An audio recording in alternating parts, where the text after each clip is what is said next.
ہمارا یہ بہت بڑا المیہ ہے کہ ہمیں کسی کی کوئی تحریر مل جائے یا اس کی تقریر مل جائے یا اس میں سے کوئی جملہ مل جائے یا تحریر میں سے کوئی جملہ مل جائے، ہم اپنی مرضی کا مفہوم اس سے نکالتے ہیں اور نکالنے کے بعد اس پر فوراً فتویٰ لگا دیتے ہیں۔ حالانکہ قاعدہ یہ ہے کہ توجیع القول بما لا یرضی بہ قائلہ،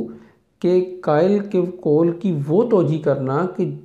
جو اس کی مراد ہی نہ ہو، تو یہ تو بالکل جائز نہیں ہے۔ یعنی ایک بندے نے کوئی بات کہی اور اس کی بات کا وہ مطلب نہیں تھا، پھر اس بات کا وہ مطلب نکال کر اس کے سر پہ تھوپ دیے جانا، پھر تھوپنے کے بعد اس پر فتویٰ بھی لگا دینا، یہ ہمارا بہت بڑا المیہ ہے۔ ابھی پچھلے دنوں میں مفتی عبدالواحد قریشی صاحب، ان کا ایک کلپ کاٹ کے جس میں وہ ایک سوال کا جواب دے رہے ہیں، جس میں سیدنا علی رضی اللہ تعالیٰ عنہ اور سیدنا ابو بکر صدیق رضی اللہ تعالیٰ عنہ کے حوالے سے سوال کیا گیا کہ ان دونوں میں سے افضل کون ہے۔ دیکھیں، اس میں کوئی شک نہیں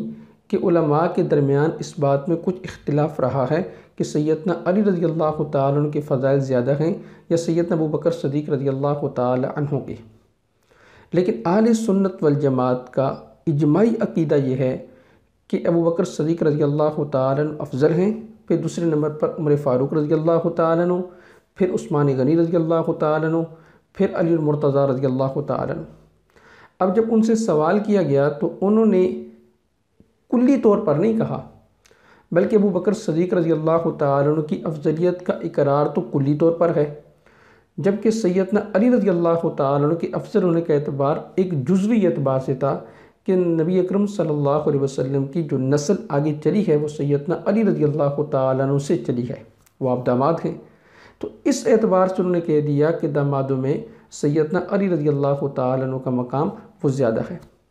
ٹھیک ہے، اس وقت انہوں نے اس بات کی وضاحت نہیں کی، ان کو کرنی چاہیے تھی، ساتھ ہی کہہ دینا چاہیے تھا کہ سیدنا علی رضی اللہ تعالیٰ عنہ سے چونکہ سرکار دو عالم صلی اللہ علیہ وسلم کی نسل آگے چلی ہے، اس اعتبار سے وہ افضل ہیں۔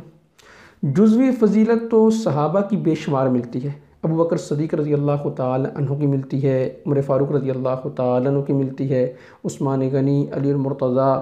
طلحہ، زبیر، بے شمار صحابہ رضوان اللہ علیہم اجمعین، ان کی جزوی فضیلت ملتی ہے، لیکن جزوی فضیلت سے یہ ثابت نہیں ہوتا کہ ان کی کلی فضیلت ثابت ہے۔ اب خود مفتی عبدالواحد قریشی صاحب نے اس کی وضاحت بھی کر دی کہ اہل سنت والجماعت کا اجماعی عقیدہ ہے، اور میرا بھی یہ عقیدہ ہے کہ ابو بکر صدیق رضی اللہ تعالیٰ عنہ سب سے افضل ہیں، پھر عمر فاروق رضی اللہ تعالیٰ عنہ، پھر عثمان غنی رضی اللہ تعالیٰ عنہ، پھر علی المرتضیٰ رضی اللہ تعالیٰ عنہ، ساتھ اس کی وضاحت بھی کر دی کہ بھئی میں نے جو کہا تھا ان کی افضلیت کا وہ باعتبار ان کی اولاد کے چلنے کے کہا تھا، تو اس کے بعد تو میرے خیال میں کوئی کسی وضاحت کی ضرورت نہیں ہے۔ میں اس پر مولانا اشرف علی تھانوی صاحب رحمہ اللہ تعالیٰ کی ایک وصیت ہے جو انہوں نے آل فتاویٰ کو نقل کی ہے،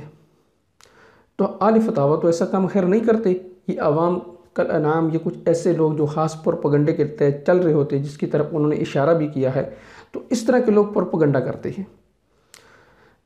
مولانا اشرف علی تھانوی صاحب رحمہ اللہ تعالیٰ کے پاس ایک شخص آیا، کلمۃ الحق کے اندر نقل کیا ہے کہ اس نے کہا جی فلاں شخص کا یہ فاسد عقیدہ ہے، اور وہ یوں کہتا ہے، تو حضرت نے فرمایا کہ جس شخص کا یہ عقیدہ ہے اس سے لکھوا کر لاؤ، یعنی پہلے اس سے لکھوا کر لاؤ کہ واقعتاً اس کا یہ عقیدہ ہے یا نہیں۔ پھر فرمایا کہ میں اہل علم کو متنبہ کرتا ہوں کہ فتویٰ میں یہ طریقہ اختیار کریں کہ کسی کے کہنے سے دوسرے پر فتویٰ نہ لگائیں، اسی طرح کسی پر فتویٰ نہ لگائیں۔ یعنی جب تک ایک بندہ خود اپنی بات کی وضاحت نہیں کرتا اور وہی مراد نہیں لیتا جو آپ نے اس کا مفہوم اخذ کیا ہے، تو پھر آپ کو اس پر فتویٰ لگانے کا کیا حق ہے؟ پہلے اس سے وضاحت طلب کریں کہ آپ کا اس بات کا کیا مطلب ہے، جب وہ وضاحت کر دے، اور اگر اس کی وضاحت آپ کے تراشیدہ مفہوم کے مطابق ہو تو پھر فتویٰ لگا دیں، اگر تراشیدہ مفہوم کے مطابق نہ ہو پھر فتویٰ نہیں لگانا چاہیے۔